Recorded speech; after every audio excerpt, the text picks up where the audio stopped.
Bueno, André, Ajá. encantado de recibirte en el programa de nuevo. Muchas gracias. Reto Aquí. siglo XXI. Yo Sí, creo sí, que... sí, sí. Más bien ya se había tomado mucho tiempo. Sí, no, no. Sí, sí, sí. No, te voy a traer más a menudo, Sí, porque sí, sí, además muy agradable aquí, en toda esta vegetación y las esculturas. sos un gran industrial,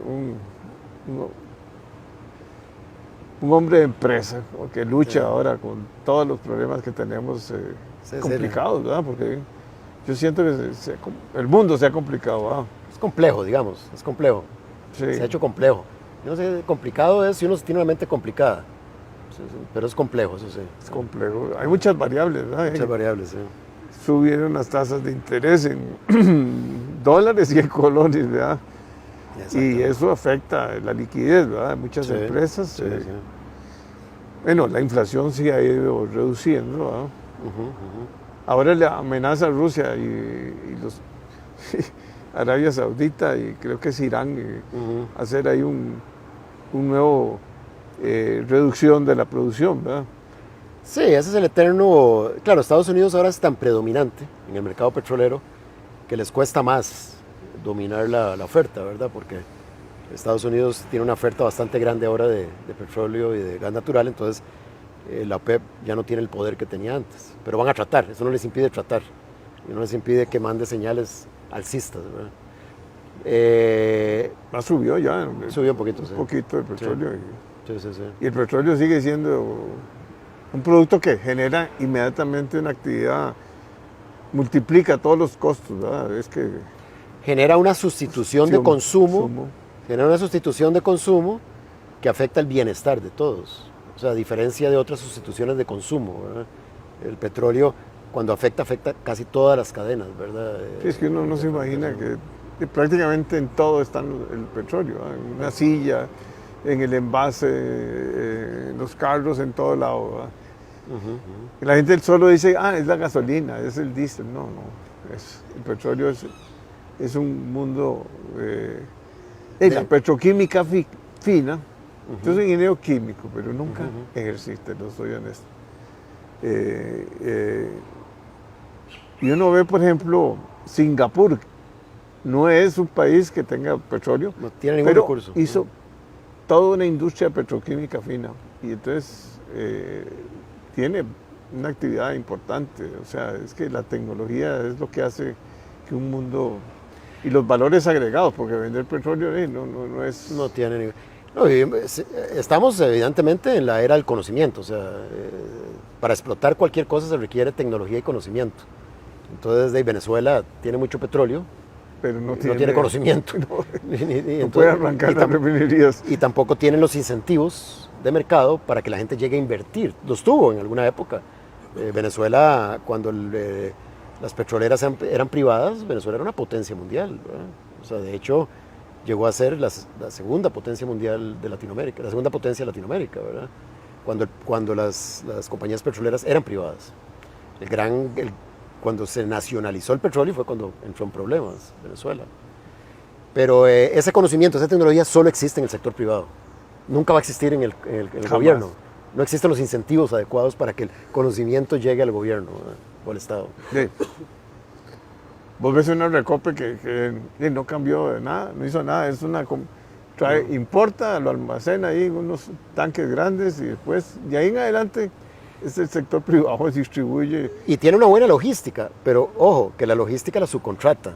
Yo no sé quién está ahora de subcontratista en la parte logística, pero yo sé que no la maneja Recope directamente, sino que subcontratan el manejo de la logística. Y no es mala. Las compras de Recope... Ellos hacen compras buenas, porque sí. son compras que no son programadas, sino que hacen mucha compra spot, ¿verdad? Que hacen y las hacen bien. Pero tengo entendido que hasta eso lo subcontratan. Hasta eso ni siquiera lo hace la burocracia del Recope, ¿verdad? Y no baja tampoco la burocracia. Sí, bueno, y ahora se quiere salir de la regla fiscal. Bueno, la regla fiscal yo siempre lo dije. En este país la regla fiscal eventualmente va tal vez a regular la casa presidencial nada más, porque todo el mundo se la va a bailar. Ese tipo de cosas. Ya teníamos una regla fiscal en la Constitución, no se le permitía al Estado endeudarse para gasto corriente, ya estaba. Sí, lo que pasa es que nunca la cumplieron. Bueno, una vez Oscar Arias dijo que, ¿cómo? la educación es una inversión. Entonces, eso Va, no aplica. hay que aumentar. Hay que aumentar el gasto en educación, ¿verdad? Entonces ya se brincó la regla fiscal constitucional que existía, ¿verdad? Y en el gasto más grande. Y el gasto más grande. Entonces, yo diría, la única solución... Bueno, gasto, yo coincido que es una inversión, pero una inversión si haces muy buen trabajo, pero es uno de los Sí, lo que grandes pasa problemas es es la educación de este país. Determinar qué es buen trabajo es lo problemático, ¿verdad? Porque la gente me dice, bueno, es que la educación es una inversión. Bueno, ¿cuál es la productividad marginal de cada colón que le metemos a la educación? Y nadie me puede contestar, ningún economista me contesta. Entonces, en economía existe una regla, que si uno no puede calcular la productividad marginal de esa inversión, no le llama inversión, llámele gasto corriente. O sea, entonces, para propósitos prácticos, la educación es un gasto corriente. Porque no podemos identificar cuál es el valor agregado, no lo podemos cuantificar. O sea, perfectamente el tipo de educación que estemos dando no es el que se necesita, y yo creo que no es el que se necesita. No, está muy desfasado entonces es un gasto. La oferta contra la demanda, ¿no? Ve ahora, estamos en la era de la inteligencia artificial, y ¿en qué escuela, colegio, universidad se está hablando del tema? Ninguno. Ya en universidades en Estados Unidos ya entró como tema primordial, inteligencia artificial. ¿Qué significa esto de machine learning? Y aquí ni siquiera en la Universidad de Costa Rica se está hablando del tema. No, y para que hagan cambios de esos se necesita otro pensamiento. Otro pensamiento, ¿no? Entonces yo no me atrevería a llamar a la educación inversión, a no ser que logremos realmente cuantificar cuál es la productividad marginal de esa inversión, ¿verdad? Es igual que una carretera. Entonces es que invertir en esa carretera es una inversión. Le digo, bueno, ¿cuál es la productividad? Posiblemente lo que estamos haciendo en la Ruta 32 es fácil calcular la productividad marginal. ¿Cuántos camiones pasan al día? ¿Cuántos camiones más van a pasar al día? ¿Cuánto tiempo va a reducir? El tiempo. Es fácilmente calculable, ¿verdad? En una carretera, en muchas otras obras es más difícil calcularlo, ¿verdad? Definitivamente, cuando yo veo el INBU ahora que está poniendo esas trabas tremendas para certificar si un terreno es urbano o no, eso es productividad marginal negativa, ¿verdad? Porque está destruyendo valor. Se dura 3-4 meses para que el INBU le apruebe unos planos a un arquitecto, ¿verdad? Entonces, en Costa Rica tenemos un gobierno que destruye valor con toda su acción, con casi toda su acción. Si nosotros logramos ir reduciendo esa destrucción de valor, probablemente Costa Rica, que tiene grandes atributos, estamos ubicados geográficamente privilegiadamente en una zona, en el istmo centroamericano, que es con 2 océanos, tenemos este clima que es una maravilla, tenemos gente culturalmente adaptada, a diferencia de otros países latinoamericanos, o sea, y todos nos llevamos relativamente bien, o sea, no tenemos conflictos grandes culturales, ¿okay? Si nosotros logramos que el gobierno destruya menos valor, un poquito menos valor cada año, si nos ponemos una meta de ver cómo hacemos que el gobierno, porque está destruyendo valor en este momento, o sea, de hecho ahora el único sector que está generando valor es Zona Franca, todos los demás sectores están caídos, solo Zona Franca está creciendo, ¿verdad? Y sin embargo, y a 2 dígitos, ¿verdad? Y sin embargo no está jalando la economía. ¿Por qué no está jalando el resto de la economía? Porque el Estado le está impidiendo jalar el resto de la economía. Cuando uno tiene una mediana y pequeña industria totalmente majada por el Estado, con impuestos y con regulaciones, todos los días es una amenaza nueva, de regulación nueva, de impuesto nuevo, de trámite ante el fisco nuevo, ¿verdad? Ahora el fisco quiere que todo el mundo registre el reloj que tiene, si lo tiene en una sociedad, las obras diarias, o sea, tonteras de esas, ¿verdad? Es que no entendemos. No hay visión de largo plazo. No hay incentivos. Y no hay incentivos para, o sea, ni siquiera para investigación y desarrollo, o sea, para patentes, para innovación, que es la base de todo. No hay. Uno no puede contratar, o difícilmente puede contratar con un laboratorio de una universidad como la Universidad de Costa Rica, que tiene posiblemente los mejores laboratorios en muchos. Yo una vez ofrecí un programa que se llamaba Centro de Innovación Tecnológica, que por qué, ya que no queríamos cerrar el INA, que me parece una cochinada de institución, y no queríamos cambiar el enfoque de las universidades, que son totalmente teóricas, las universidades nuestras, ya que no queremos hacer todo eso, porque hay una una élite que no permite que eso se haga. Que vive tranquila. Sí, entonces yo dije, bueno, ¿por qué no hacemos una cosa? Hagamos un detour y creamos centros de innovación tecnológica privados, que nos dejen crear centros de innovación, digamos, el gremio mío, digamos, el gremio de alimentos. Mi tío, don Franco Pacheco, que en paz descanse, cuando estaba en Musmani, fue uno de los pioneros. Una de las ideas era crear un centro de innovación tecnológica en panadería. Y el INA dijo, perfecto, hagámoslo, pero lo agarró el INA y lo cocinó, ¿verdad? Lo burocratizó y nunca se levantó. La idea de mi tío era hacerlo privado, como el American Institute of Baking de Manhattan, Kansas, donde todo el mundo aportara dinero. Ese dinero es deducible del impuesto de renta, ¿verdad? Y las otras instituciones del Estado, la universidad, el INA y todos pueden llegar y cooperar. Pero genial.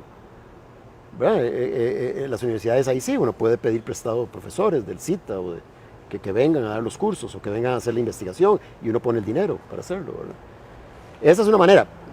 Yo se lo he mandado a 4 administraciones y no les interesa. ¿Por qué? Porque hay una élite que no permite que eso suceda, porque les quita importancia. Cuando uno hace mover a un profesor de la Escuela de Tecnología de Alimentos de la universidad, lo hace moverse a algo privado y uno le pone las reglas, dice que no. La única institución que ha sido exitosa en eso es Don Bosco, el salesiano Don Bosco, el técnico de Don Bosco en Cedes, en Alajuelita. Ellos lograron convencer al Ministerio de Educación que les diera a los profesores, pero que ellos se encargaban, los administran. Y los evalúan. Y ha sido exitosísimo. El Cedes Don Bosco es una institución modelo. Y eso se le debe mucho a don Richard Beck, ¿verdad? Que estuvo ahí manejando eso, ¿verdad? Pero la educación deberíamos hacerla así un poco, ¿verdad?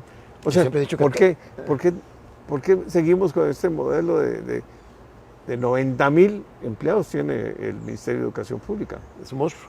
Es un monstruo. Sí. Es un monstruo de 2 puntos y pico millones, billones, perdón. Billones, sí. Y para cada profesor hay como 5 o 6 niveles para arriba, 7, no sé. Sí. Hay 13 subgerentes, digamos, un gerente general que sería el ministro y aquel montón abajo. O sea, las capas administrativas son impresionantes. Entonces, cuando lo que más necesitamos es innovación. Innovación educativa. Educativa, o sea. Organizacional, educativa, necesitamos mucha innovación. Y ahí no se puede. Yo me acuerdo cuando estaban discutiendo el presupuesto de los escuelos, de las escuelas semiprivadas, semipúblicas, esas, como tipo Don Bosco y otras escuelas cristianas religiosas. Eran cristianas religiosas. Exacto. Sí. Yo dije, pero un momento, ¿por qué lo van a limitar? Yo no sé, Garnier en ese momento dijo que lo limitáramos a un porcentaje, 1.5%. ¿Pero por qué? Si es un modelo que ya se ha probado que funciona, ¿por qué lo van a limitar? O sea... ¿Sabes cuánto vale cada... Bueno, más o menos 1.7 millones, 1.8 millones por estudiante. Por estudiante. Eso le cuesta. Si hablas de las universidades es mucho más. También una cifra, a ver. No sé, pero yo diría que es el doble de eso, más tal vez. 4 veces. 4 veces. Es impresionante. O sea, sí.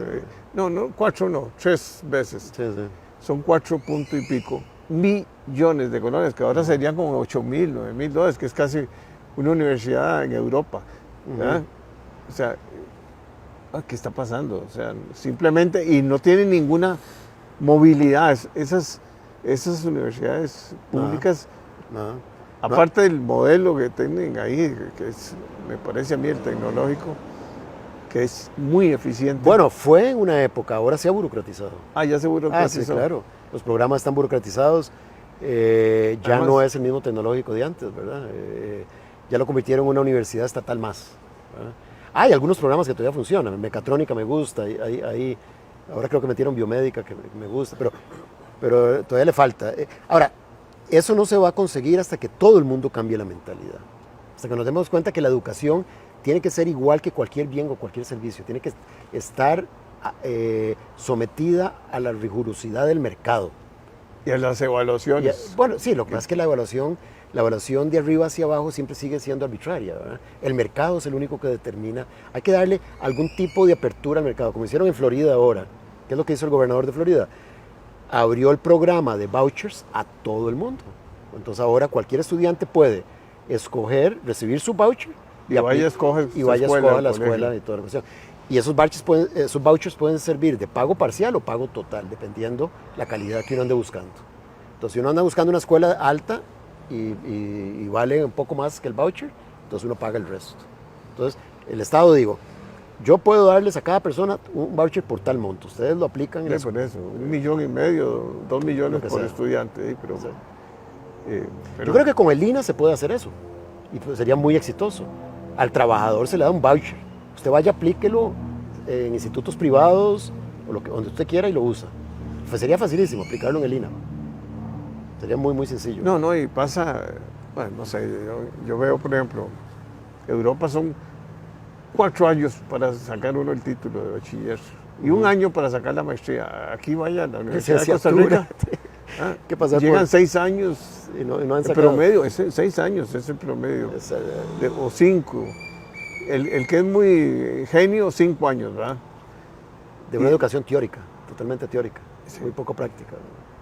Porque todavía uno dice, bueno, ahí digamos, en Estados Unidos yo considero que el concepto de campus universitario es obsoleto, de todas maneras, ¿verdad? Yo considero, mi hijo estudia ahora en una universidad y yo veo que la mitad del tiempo es desperdiciado, o sea, no... yo creo que el concepto de campus universitario, donde para rellenar las horas de campus universitario les meten un montón de materias y un montón de información que no es útil, eso debería cambiar, ¿verdad? Cuando uno va y toma el tiempo y el costo de oportunidad que uno implícito en ir es importantísimo, porque es que la gente cree que la educación es gratis, pero ¿cómo se llama? No analizan el costo de oportunidad de no estar trabajando, por ejemplo. O sea, un estudiante de bajos recursos le dice, bueno, vaya a la universidad y no pague nada. Ah, bueno, pero yo estoy yendo a la universidad, me estoy llevando todos los programas teóricos y no estoy trabajando. Tengo un costo, es el costo de oportunidad de no estar trabajando, ¿verdad? La gente no lo analiza de esa manera. No, y ahora es muy grave porque hay una juventud que no consigue trabajo, simplemente no sabe inglés. No tiene herramientas prácticas, inglés, todas con cómputo. Sí, hay un desfase completo. Pero ¿cómo va a cambiar uno un ministerio de yo una vez dice un gráfico a uno de los que ve el programa de matemáticas del MEP, le digo, vea, ustedes meten a los estudiantes a estudiar toda esa matemática y los llevan por las álgebras y los cálculos y las cosas y todo, ¿verdad? Y al final, lo que llegan a utilizar en una compañía es una hoja de cálculo. Una hoja de Excel. Una hoja de Excel. Y entonces usted lo llevó a través de toda esa matemática abstracta, ¿verdad? Y al final lo que termina usando es una herramienta que debieron haber aprendido al inicio. Ni me hablé, porque yo llevé ecuaciones diferenciales, 3, 4. Todavía los llevan en ingeniería. Todavía los hacen llevar esos programas abstractos. Y ahora con la inteligencia artificial ya no les da nada de eso. Yo no digo que conceptualmente uno no tenga que entender eso. Lo que yo digo es que para qué hacerlos todos esos procesos de cálculo, de ecuaciones diferenciales o derivadas, integrales, todo ese tema, si no lo vas a usar, hay que entender el concepto, obviamente, porque el concepto es por sí interesante. Pero hay que tratar de usar las herramientas disponibles, ¿verdad? Sí, pero entonces habría muchos desocupados, profesores muchos. Ahí lo dijiste. Que ganan muy buenos salarios. Es que ahí es y buena pensión. Es que ahí es donde está el problema, que los que no quieren que el sistema educativo cambie son las élites, los gremios, las argollas. Sí, los de 6, 7 millones al mes. Los que llegan en la plática. Y tienen todas esas excusas. Y con grandes diferencias con respecto a los maestros, ¿verdad? Porque mucho maestro está muy mal pagado, claro, por supuesto. Bueno, gana bien ahora porque ahora se fue a 500 y pico. Bueno, ahora con la nueva... Sí. No, ganan bien. O sea, lo que pasa es que ganan bien, pero no tienen ninguna motivación. Ningún incentivo. No. Tienen que hacer un programa de tantas horas, de tantos días, que se lo mandan. ¿Y dónde está la creatividad? Es más, ¿dónde está la disciplina? Ni siquiera hay disciplina. No, y se han vuelto guarderías los colegios, ¿verdad? Se han vuelto guarderías. O sea, ya no, digamos, los carajillos llegan ahí a encerrarlos, según el gobierno, para protegerlos de los males de la sociedad, las drogas. Y resulta que ahí más bien aprenden de todo eso. Ahí es donde se comercializan los... Hay mucha ingeniería social, ¿verdad? Ahí los meten, entonces los indoctrinan y todo. No, yo no estoy diciendo que sea generalizado. Yo conozco profesores muy buenos y conozco directores de colegios que están haciendo un gran trabajo. O sea, yo no quiero generalizar, Hay gente que tiene su propio incentivo interno de hacer cosas buenas, ¿verdad? No, hay colegios públicos donde el director es el líder. Entonces Exacto. ahí sí. Sí, por eso no hay que generalizar, pero sí el sistema está mal. O sea, el sistema... Pero lo que era no sé, yo recuerdo que yo salí de un colegio privado, pero salí de una escuela pública. Yo estaba en Aventura. Eran muy buenos. Eran buenísimos. Y el director era... La gente cuando salía leía bien. Le iba bien, sí. Leía, que eso es importantísimo. Y además había el kinder, yo recuerdo el kinder que quedaba ahí en el Morazán, de la niña no sé qué, pero era otro mundo. Era otro mundo completamente. Era el mundo donde uno respetaba mucho a la maestra primero, Sí. y ella era también una gran guía de ética y una gran guía de la parte social. Se daban a respetar. Y se daba a respetar, o sea, es que y nunca fallaba.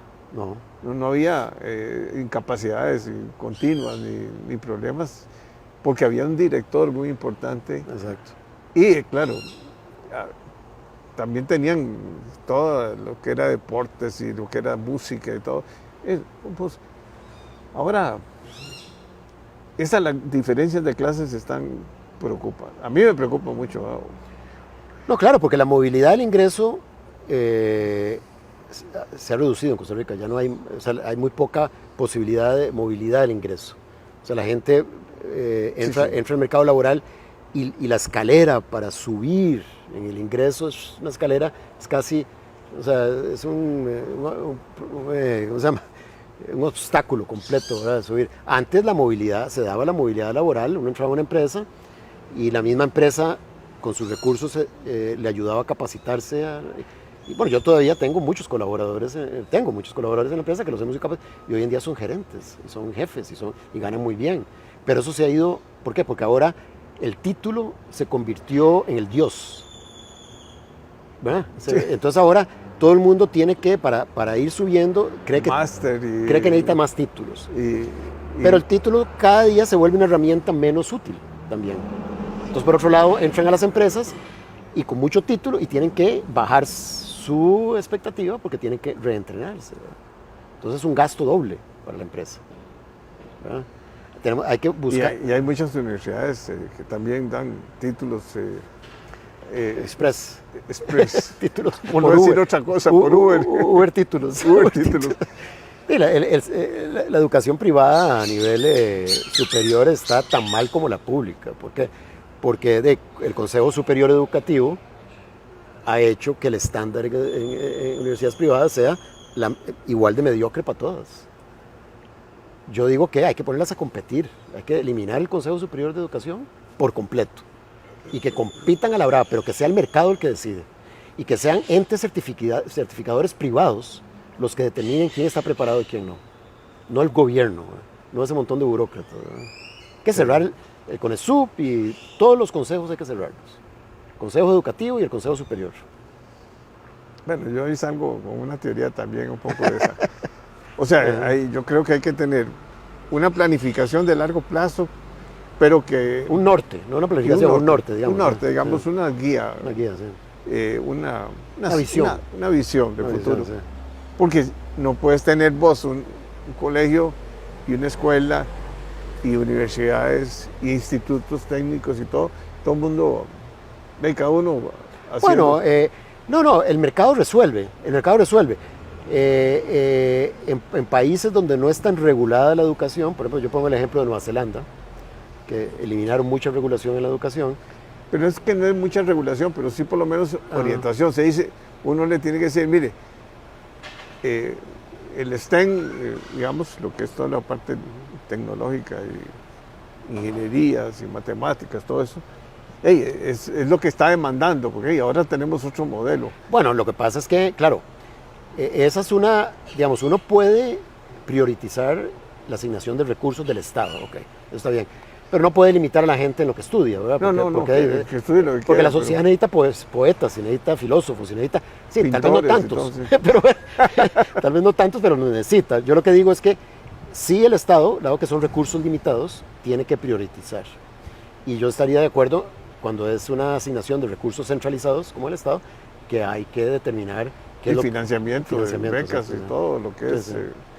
Porque mucho de las universidades privadas dependen de la plata que le presten con eso pues. Bueno, el CONESUP lo que hace es regularlas y les acepta los programas. No, pero están los fondos No, los fondos de préstamos. El fondo de préstamos. Sí, también, pero tienen que estar certificados por CONESUP. Yo considero que el sector privado haría un mejor trabajo en esa certificación. Habría que conceptualizarla, ¿verdad? Pero lo que hay ahora es un montón de burócratas, la élite, la misma élite que no quiere que las cosas cambien. O sea, y yo esto lo he hablado con Federico Malabás y con otros gente que está en universidades y me dice que tengo razón, pero que ellos están atados a lo que dice el gobierno. O sea, si el gobierno, si no les dice que sí, los majan, ¿verdad? Yo sí creo que no hay una verdadera competencia entre las universidades privadas. Porque hay que incorporarse, digamos, con eso. Entonces, se vuelve algo... Cuando vas a cambiar de carrera, entonces ahí vos decís, bueno, ¿y para qué? O te ponen requisitos. Sí. Bueno, nos están llamando la atención por el tiempo. Siempre nos pasa eso, hablamos mucho. Y todos los temas. Y eso que ya habíamos hablado en el café. No, yo creo que es un diálogo importante. Yo siento que el problema educativo es casi prioritario ahora. Es número uno. Y hay que darle un socollonazo grande y no seguir otra vez con los mismos módulos. O sea, si seguimos así, voy a terminar con esto. Yo siempre he dicho que no existe nada más evolutivo que el conocimiento. Nada. El conocimiento de las cosas más evolutivas que existen. Y se lo entregamos a la institución más estática que existe, que es el Estado. O sea, ¿cómo explicas eso? O sea, más burocrática, más complicada. Más estática. La palabra Estado viene de estático. O sea, se lo entregamos al Estado, que es lo más estático que existe. ¿No? Explícame eso. Que alguien me conteste qué lógica tiene eso. Nada más. Es lo único que digo yo. No, y el mundo va, pero a una velocidad. Va a una velocidad increíble. Y vos lo ves, los chiquillos, hablando de inteligencia artificial y de todas las cosas, ¿verdad? Sí. Pero eso tiene que casi que cambiarle el ADN a... Sí. Hay que hablar más de eso, hay que seguir empujando, hay que seguir empujando eso. Sí. Claro. Pues sí, Jorge, muchas gracias por la invitación. Bueno, encantado de verte. Ya nos extendimos, ya. Gracias. Gracias.